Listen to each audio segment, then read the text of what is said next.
At least 276 people were killed in the truck bombings that rocked Somalia's capital over the weekend, making it the deadliest attack the country has seen since Islamic terrorists began their assault a decade ago. First responders in Mogadishu pulled bodies from the rubble of buildings on Sunday, still rushing survivors to medical centers as they assessed the damage and warned that the death toll could rise. Hospitals in the area were quickly overwhelmed, as more than 300 people were wounded when bombers targeted a crowded street near hotels and government affairs buildings. "This is really horrendous, unlike any other time in the past," said Dr. Muhammad Yusuf, the director of Medina Hospital.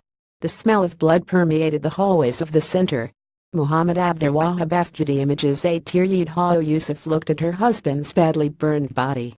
"He may die waiting," she told the Associated Press. "We need help." Somalia's government blamed the Al-Qaeda-linked Al-Shabab extremist group for what it called a national disaster. Until Saturday's bombings, the deadliest attack the Islamic extremist group carried out was the 2015 massacre at Garissa University in Kenya. Faisal Maruders gunmen stormed the university at dawn and slaughtered 148 people. The group said it targeted the school because Kenya has sent troops into Somalia. Al-Shabab, which is made up of an estimated 8,000 fighters, controls large swaths of rural areas west of Mogadishu and continue to stage attacks in the government-run capital.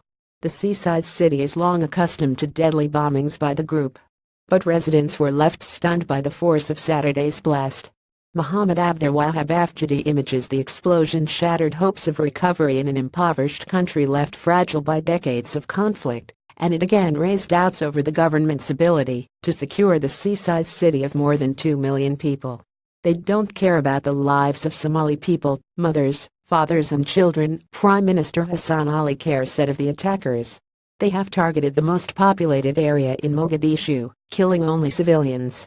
President Mohamed Abdullahi Mohamed declared 3 days of mourning and announced new military efforts against the group, before joining thousands of people who rushed to donate much-needed blood. Muhammad Abdulwahab Afjadi images "I am appealing all Somali people to come forward and donate," he said. As people struggled to process the carnage left in the wake of the explosions, somber stories of victims began to emerge. Amino Ahmed said one of her friends, a female medical student, was killed on the eve of her graduation.